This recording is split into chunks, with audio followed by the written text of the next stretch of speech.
Shalom, selamat pagi. Puji Tuhan kita dapat kembali dalam program Saat Teduh dari Sekolah Tinggi Teologi Sabda Agung. Sebelum kita belajar akan kebenaran firman Tuhan, kita berdoa. Ya Tuhan, terima kasih kami mau belajar. Berikan Roh Kudus-Mu, pimpin kami, layakan kami, ampuni setiap dosa pelanggaran kami. Hanya di dalam nama Tuhan Yesus kami sudah berdoa. Amin. Pada pagi hari ini kita akan belajar akan kebenaran firman Tuhan yang terambil dari 1 Korintus 12 ayatnya ke-10. Saya akan membacakan untuk kita semua.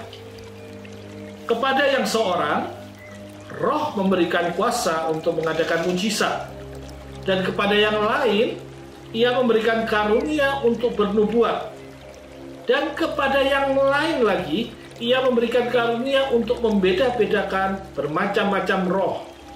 Kepada yang seorang, Ia memberikan karunia untuk berkata-kata dengan bahasa roh, dan kepada yang lain, Ia memberikan karunia untuk menafsirkan bahasa roh itu. Pembacaan kita pada pagi hari ini memang sangat panjang, tetapi kita fokus hanya kepada satu tema, yaitu kuasa mujizat. Kuasa mujizat adalah salah satu hal yang menarik yang seringkali menjadi suatu harapan bagi setiap orang percaya. Bahkan untuk zaman sekarang yang namanya kuasa mujizat itu seringkali identik dengan keintiman atau bagaimana seseorang dipakai oleh Tuhan. Bagaimana pada saat ini banyak sekali orang yang beranggapan apabila ada gereja atau seorang hamba Tuhan atau ada seorang pendeta yang mampu mengadakan mujizat atau mampu mempunyai karunia mujizat, maka mereka adalah orang-orang yang cukup mempunyai tingkat kerohanian yang cukup tinggi.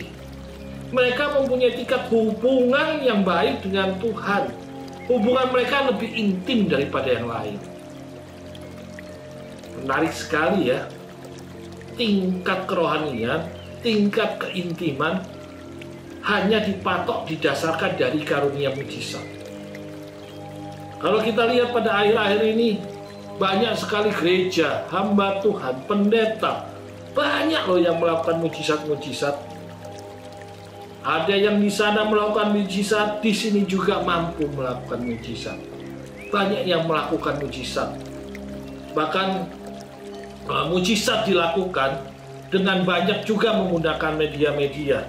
Ada yang menggunakan media air, ada yang menggunakan media minyak, ada yang menggunakan media anggur, roti.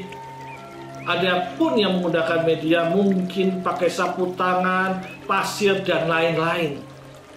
Apakah bisa media-media ini dapat menjadikan mujizat? Kita lihat karunia mujizat. Karunia mujizat adalah sesuatu yang sangat diinginkan setiap manusia. Karunia adalah anugerah yang Tuhan berikan dengan cuma-cuma. Sedangkan suatu mujizat itu artinya apa? Sesuatu yang tidak pernah dipikirkan atau tidak mampu dilakukan oleh seorang manusia. Hal inilah yang membuat karunia mujizat menjadi sangat spektakuler pada zaman sekarang. Namun kita perlu ingat, yang namanya mujizat, yang namanya karunia mujizat, itu juga bisa dilakukan oleh orang-orang di luar sana. Bahkan di perjanjian lama, pada saat Musa hendak membawa bangsa Israel keluar dari penjajahan Mesir, Musa melakukan mujizat. Ahli-ahli Mesir pun melakukan mujizat juga. Yang artinya apa? Orang di luar sana pun bisa memakai yang namanya mujizat. Bisa melakukan yang namanya mujizat. Hal ini yang harus kita waspadai. Karena di dalam 2 Tesalonika 2 ayatnya 9 dikatakan apa? Kedatangan si pendurhaka itu adalah pekerjaan iblis dan akan disertai rupa-rupa perbuatan ajaib, tanda-tanda, dan mujizat-mujizat palsu. Ternyata mujizat bisa dilakukan oleh pendurhaka, bisa dilakukan oleh iblis juga. Untuk itu setiap kita harus berhati-hati dengan karunia mujizat. Sebenarnya karunia mujizat sudah kita terima sebagai orang percaya, yaitu dengan kehadiran Yesus di dalam dunia itu. Itulah mujizat terbesar. Apalagi saat saudara dan saya menjadi orang-orang yang dipanggil dan dipilih Tuhan, itu adalah karunia mujizat yang terbesar yang kita miliki. Setiap orang dapat memiliki karunia mujizat saat Yesus ada di dalam hidupnya. Ini yang paling penting dan harus kita maknai. Bukan perkara-perkara yang kita lihat secara spektakuler, secara kasat mata, bukan. Tetapi bagaimana Yesus bisa hidup di dalam diri kita. Itulah karunia mujizat.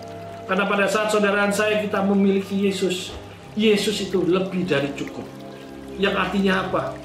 Yesus sanggup memelihara, sanggup menjaga, sanggup melindungi kita, bahkan di luar daripada pikiran dan kemampuan kita.